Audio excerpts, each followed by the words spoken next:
Le boulevard Gustave Richard n'était au début du XIXe siècle qu'un ravin où coulait un ruisseau capricieux.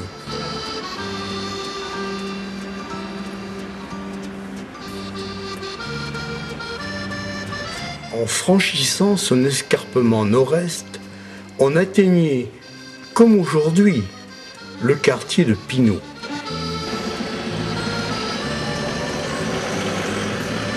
Tout en haut se dressait la fabrique que M. Roussel avait fait construire vers 1702. Un chemin traversait le domaine de ce fabricant. Ce sentier, dit des bons enfants, allait devenir en 1816 la rue de Roussel. Cette voie serpentait entre les maisons de tisserands et les exploitations agricoles. Elle a conservé son appellation jusqu'à notre époque. À travers le temps, le quartier a gardé un charme désuet que les constructions modernes n'ont pas altéré.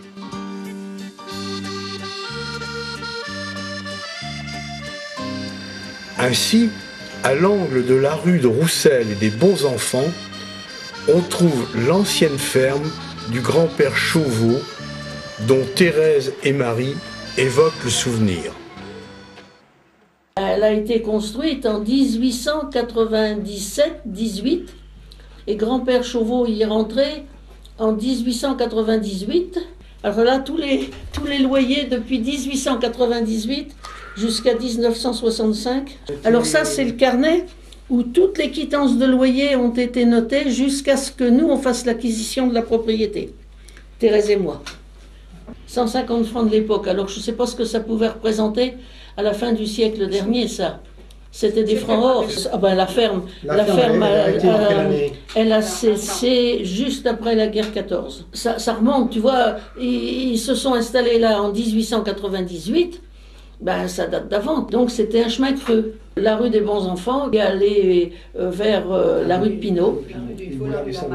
Et puis par la rue de Pinault, le boulevard Gustave Richard. Ça aboutissait boulevard Gustave Richard à l'endroit où il y a un creux là, en face de la rue de Mondement. Il y avait la voie publique. Il était en bas rue Mondement. Que je regrette rue Mondement.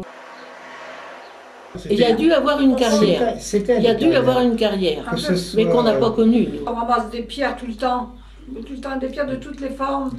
Mais alors, tout donc, ça a ça été comblé. C'est la collégiale, ce qu'ils appellent les collégiales maintenant. Dans la cour, tu avais des pierres vives. Tu butais dans de la pierre de Pinault. Là, on est vraiment sur de la pierre. Et puis en dessous, c'est de l'eau. Mais la rue des Bons Enfants devait être un chemin. Parce que notre grand-père, le petit monsieur à moustache là-bas, qui était à la Séguinière, il est venu à l'école à Saint-Joseph, qu'on appelait la Maison Jaune. Il est né en 1846. S'il est venu à l'âge de 10 ans, 1856, et il montait ce chemin pour aller à ce qu'ils appelaient la Maison Jaune, qui est le plus ancien bâtiment de Saint-Joseph. Oui, on traversait le jardin, et puis on atterrissait à Saint-Joseph. À une certaine époque, il y avait rue de Pinault et rue de Roussel, un foyer de jeunes, travailleuses. Il y avait même un théâtre là en plus. C'est le théâtre de Nazareth, parce qu'il y avait le théâtre de Nazareth puis le théâtre du Cercle. De Roussel était quand même la plus ancienne par là, hein, sur la rue de Roussel. Oui.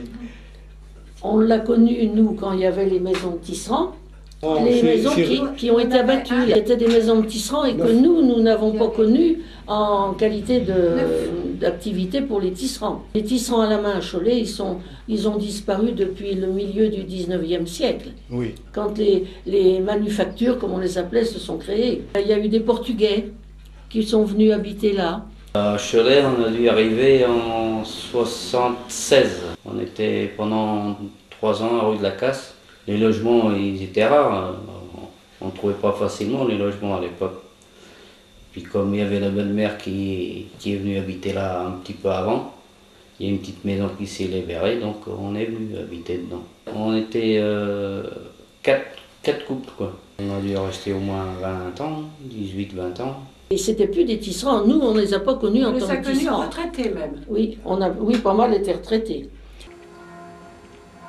Au 19e siècle, un directeur de filature achetait une maison de tisserand. Qui n'avait pas de commodité.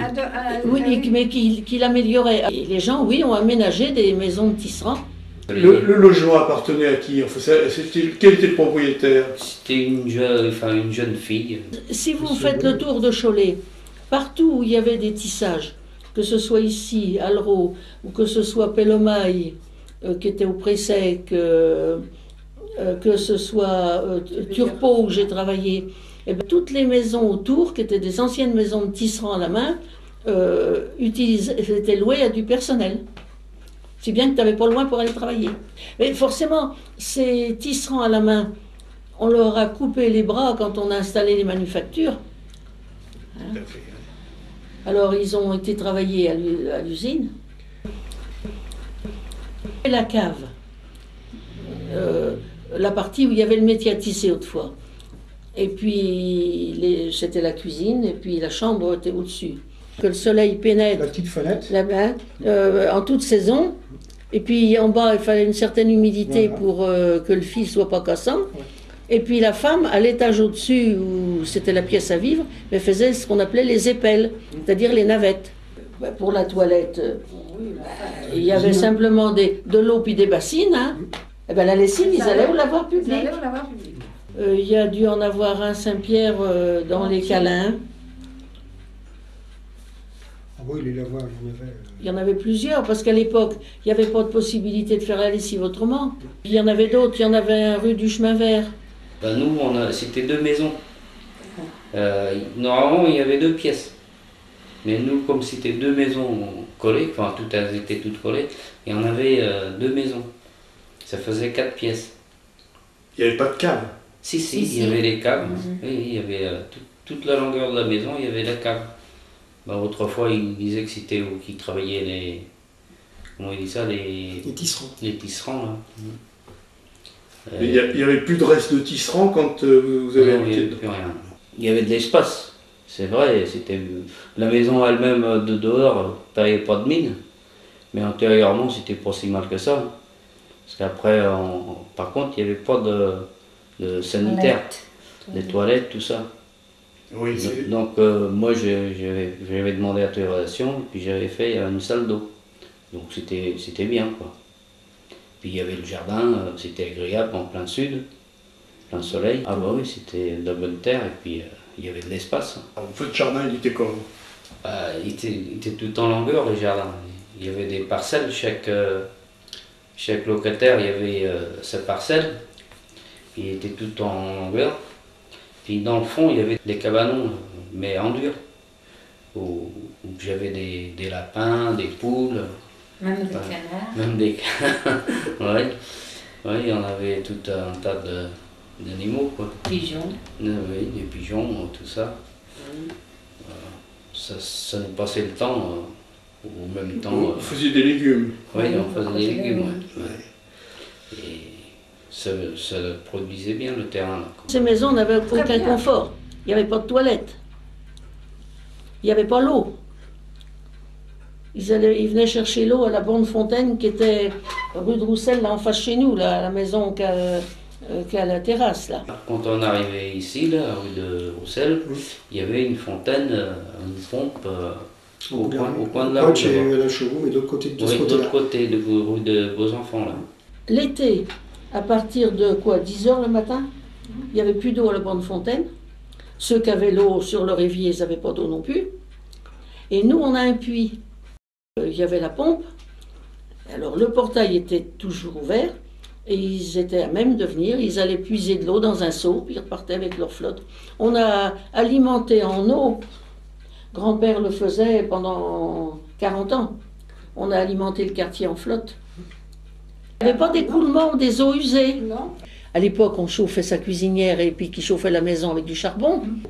Mais la pierre de Pinault qui a construit toutes les petites maisons, là, puisque Thérèse aborde le sujet, eh ben, ça absorbe l'humidité. Ah ouais. Mais toutes les maisons de tisserands n'ont plus du tout de fonction, ni même au point de vue musée. Par exemple, ça aurait été intéressant de pouvoir en mettre Qu'est-ce une que ça veut avec dire, ce la métier à maçonnerie? tisser. Les maisons de tisserands, c'est sûr que quand ils ont essayé d'en restaurer rue... Alors là, c'est des navettes encore, c'est la rue Mondement. Il y en avait là aussi sur la droite, juste en face, la Choltès. Mais quand ils ont mis les outils dedans, tout s'est effondré parce que c'était cimenté avec du torchis. Il vient en retard.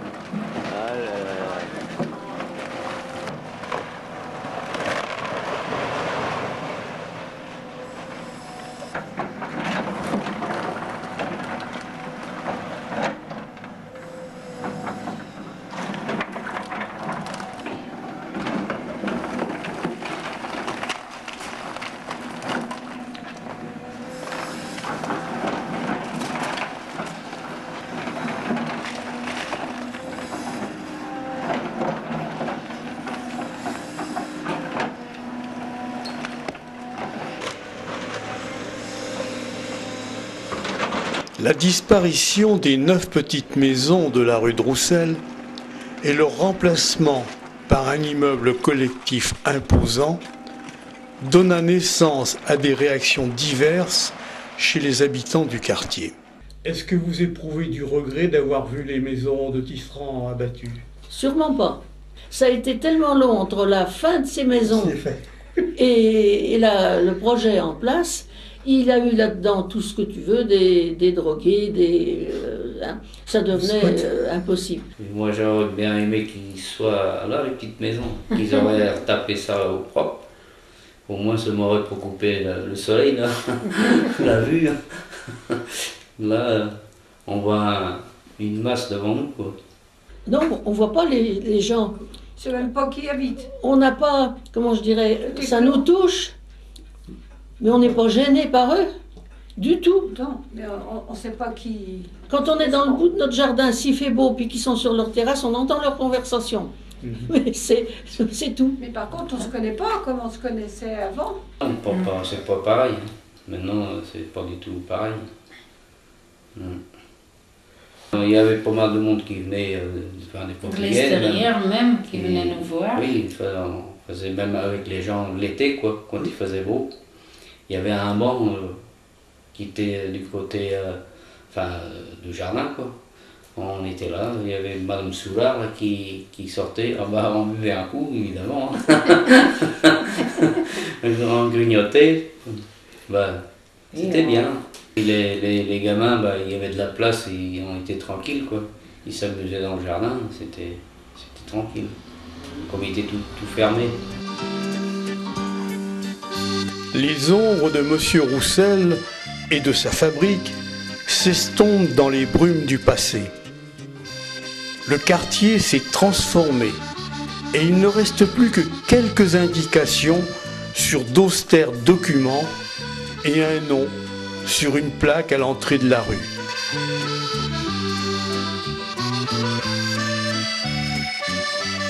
Déjà, les 9 petites maisons de tisserands ne sont plus qu'un souvenir photographique.